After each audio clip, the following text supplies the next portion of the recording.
going on, y'all? Today I'm going to show you how to play and set up Mixtape Massacre. So in the game Mixtape Massacre, you're going to be playing as one of 10 classic horror archetypes, and you're going to be rolling dice, and you're going to be battling, trying to get the most souvenirs, or be the last one standing. So I'll show you how to set the game up, then we'll come back up here and I'll show you how to play.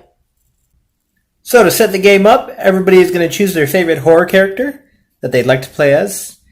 They start with 6 health and 1 special ability token. This will be all on their player board.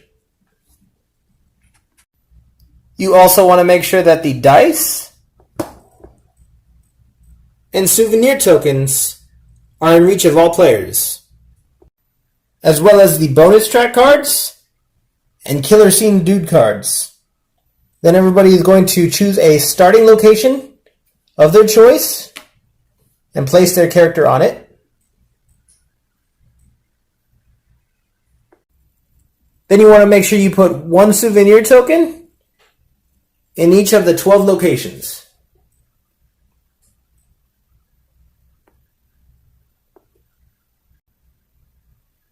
Alright, let's take this back to the table and I'll show you how to play. So to start the game, everybody's going to take the movement die and roll it, and the highest number will go first.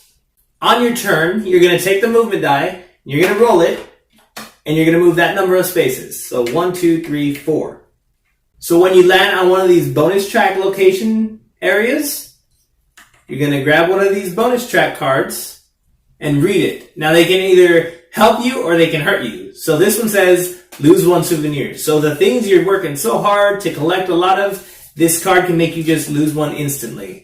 Then we have steal 1 souvenir from any one player. So you can take a souvenir from somebody else. Lose 1 health. So you just lose a health. Just like that. Fun.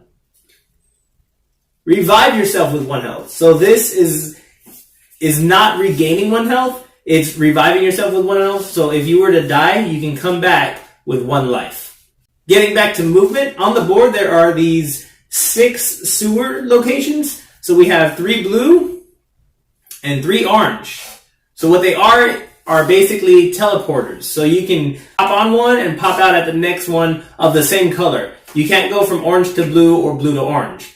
The cool thing is though, when you use one, if you have 5 movement or if you have any movement, moving from sewer to sewer does not count as a space.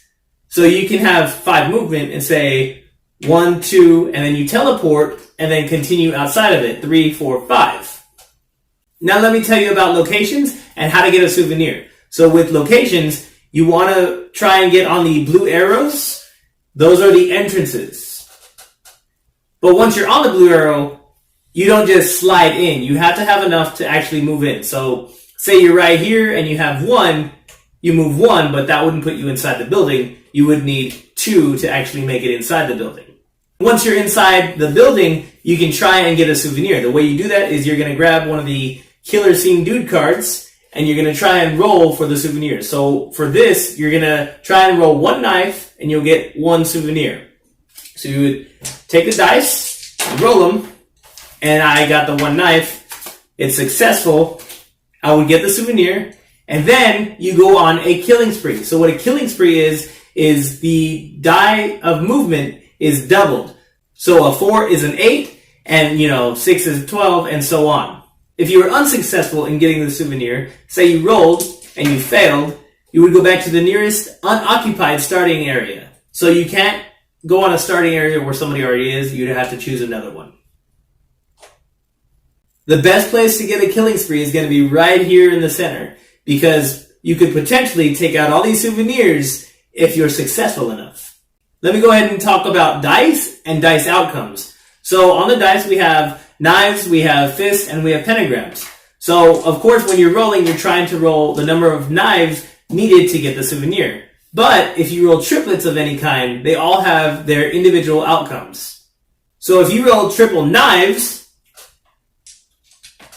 that means you're successful in getting the souvenir and you get double the souvenirs. So the way that happens is you would take the souvenir from your location and then you would get any other souvenirs from the souvenir pile. Triple fists means you were unsuccessful in getting the souvenir. You go back to the nearest unoccupied starting location, and you lose 1 health.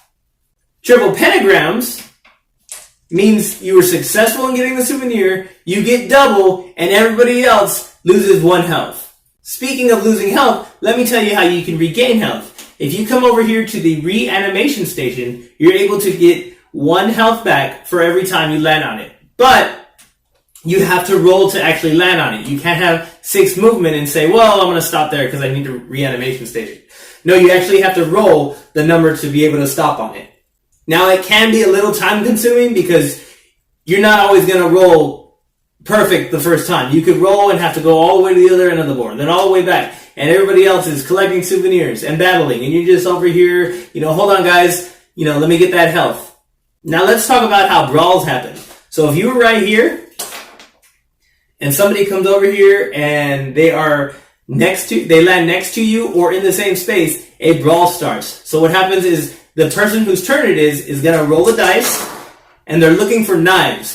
The person to roll the most knives first wins. So this person rolls and say they get 1 knife, and then this person rolls and say they get 1 knife. Now that's a tie, and ties don't count.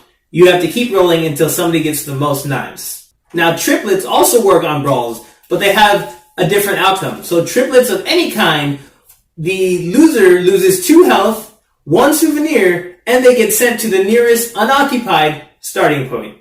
There's 2 special rules for brawls. So if you're brawling in a location, you have to solve the fight before trying to get a souvenir. You can't, hold on, I'm about to get the souvenir. No, you gotta solve the fight first to see who wins, and then you can see who gets the souvenir. The second thing is, if you're brawling on a bonus track area, so say you're on the bonus track space and somebody comes up to you and starts a brawl, you have to solve the brawl before you can draw a card. Then, hold on, let me draw this bonus track and then we can fight. No, we're going to fight first, and then you can see who gets the card. Let me go ahead and explain some more of the Killer Scenes Dude cards. So of course you have the regular one, basically. You have 1 knife and you get 1 souvenir. So there's that one. Then you have different ones. So this is lose 2 health unless you can defend against it. So if you rolled, you're actually looking for fists this time to defend against it. So if you rolled and you got 2 fists, you would defend against it and it would go in the discard pile. And you would get to stay there until your next turn and not have to roll and try and move in again. Now if you failed, you would lose 2 health and be sent to the nearest starting point. There's also 2 knives and you get 2 souvenirs. So that one's really awesome, but it's really hard to accomplish.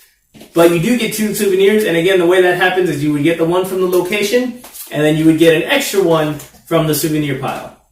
And then we have the survivor card.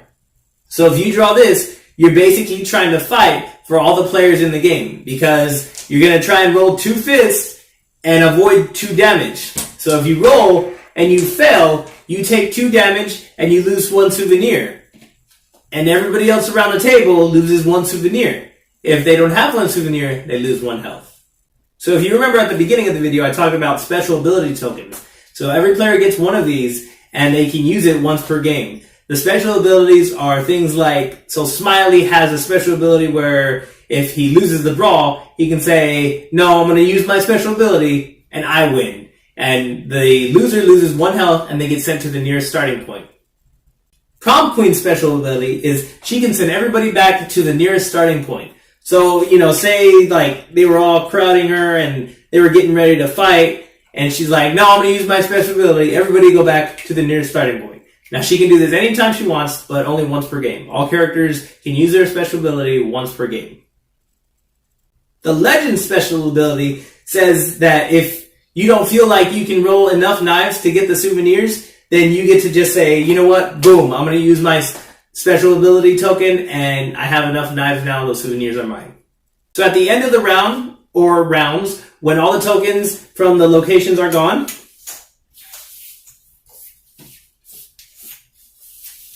you're going to restock. So basically you're going to put another token on every location except where the last souvenir was taken.